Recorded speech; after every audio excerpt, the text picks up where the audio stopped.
Madali lang ba akitin ang Dabilan Carmona Trail? Tingnan natin sa mga susunod na pangyayari. Ayan, akit na tayo mga kaboom. Pasensya na po, medyo magalaw dahil nakalagay ang ating camera sa handlebar. Malikot po ang ating video. Pagpaumanhin na po ninyo. Salamat. Ayan po, paakyat na tayo. Yan po, yung unang akyat, nag-average po ng ano yan, or yung pinaka-maximum po niya ay nasa 15.5, halos 16 gradient po ang unang akyatin sa Dabilan.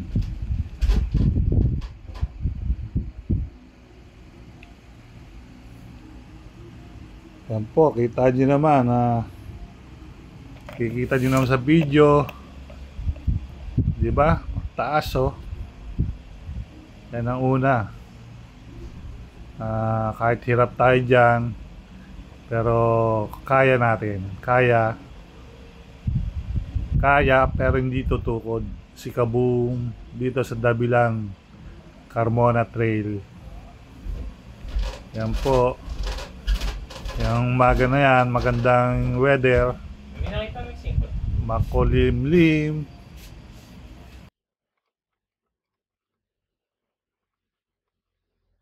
Yan po, matatapos na po ang unang akyat. Akyat ng akyat, si Kaboom malapit na sa dulo ng unang akyat. Unang akyat natin, hingal lang hingal. Hingal kabayo. Yak, yakat, yakatik, yak. Yan. Yan, yan. Ang 15 gradient. Yan po yan. Yung lugar na yan. Yun. Tapos na. Nasa taas na tayo. Yan po. Ito po si Kaboom. Nakita po natin ang unang akyatin sa Dabilan. Ngayon po ay nandito na tayo sa patag, pero di po tayo bumababa ng bike para ma-maintain pa po natin ang ating lakas, para yung ano po natin ay huwag mawala. Ang tawag nga ba doon? Momentum. Para po mawala ang ating momentum, huwag tayo bababa sa bike. Kahit papadyak-padyak lang po tayo dahan-dahan dahil tayo pagod, bihingal sa mga oras na yan. Pero gawin po natin huwag tayo bumaba ng bike. Padyak-padyak lang po tayo hanggang sa makarating tayo doon sa malapit na packet na naman, yung pangalawang akyatin. Dahan-dahan po. Dahan-dahan, padyak lang tayo ng padyak. Habang pumapadyak po tayo, ay tingnan po natin kung malapit na tayo sa pangalawa. Yan po, medyo lagyan po na natin ng karga yung ating gearing. Yan, medyo lagyan natin sa matigas para medyo, alam nyo na, may kagat. May kagat daw, oh! Sarap! Yan, akit na tayo. Dahan-dahan. Yan po ang pangalawang akyatin dyan sa Dabilan. Wala naman pong 15 gradient yan. Mga nasa ano lang po yan. Mga nasa ano po, mga 11 to 12 gradient. Kung di ko po nalilimutan. Kanina po, di ko po natandaan kung ilang gradient.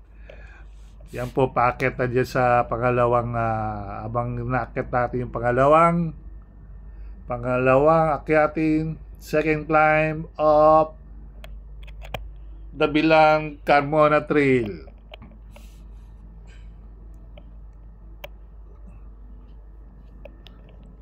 Aba. Wait. Hindi pala naka-record. Oh my God! Wow, mali. Naka-record pala. Pero hindi na natin di-delete yun para ano. Mas okay, di ba mga kaboom? Ah, naka-record pala. Yan, yung susunod naman na akyatin ay bike nila po yan. Yung pinakahuling akyatin ng Dabilan na Carmona Trail. Yung paglalampas ka na doon sa kainan ni Gracia. Yun po pinakamaliit na ay maikling akyatin. Ito pong Dabilan ay hindi po madaling akyatin, lalo na kung kayo'y walang ensayo, walang karga. Kailangan kumarga muna bago umakyat sa mga akyatin po. Ito po si Kaboom nagsasabi sa inyong thank you. Salamat sa inyong suporta mga kakaboom. Thank you. Yan. Ang ganda ng panahon, no? Diba? Kita niyo yung kotse, oh. Hirap din. Hirap daw, oh. O sige po ng hirap. Di bale, kahit hirap, wag lang tutukod. Di ba, mga kakaboom? Alright. Alright. Thank you. Nagbabalik po si Kaboom habang wala pa po tayo doon sa pinakadulo. Pero nabanggit ko na sa inyo, ang pinakadulong akyatin ng Dabilan, Carmona Trail, yung parang ang trail dito, yung akyatin dito, ay masasabi natin parang yung tatlo ba? Hindi, dalawa lang. Yung Kambalahon sa papuntang Kasili. Yung akit ka muna ng mansyon, tapos pag akit mo ng mansyon, doon mo na makakasagupa ang Kambalahon. Dito naman sa Carmona Trail, Dabilan, tatlo, pero yung pinakadulo, ano na lang, maikli. Hindi na mahirap akyatin. Kaya kung kayo mag-iensayo, o meron kayong pinaghahandaan na ride, mga long ride, highly recommended by Kaboom itong akyatin ng Dabilan na Carmona Trail.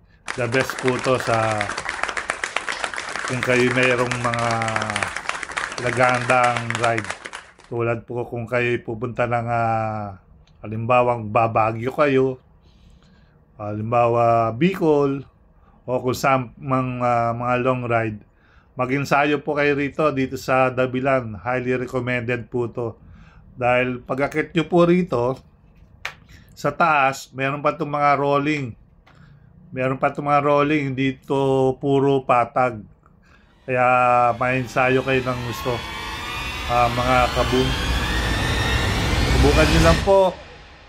Para ma-experience nyo kung talagang mahirap akyatin ng Dabilan Trail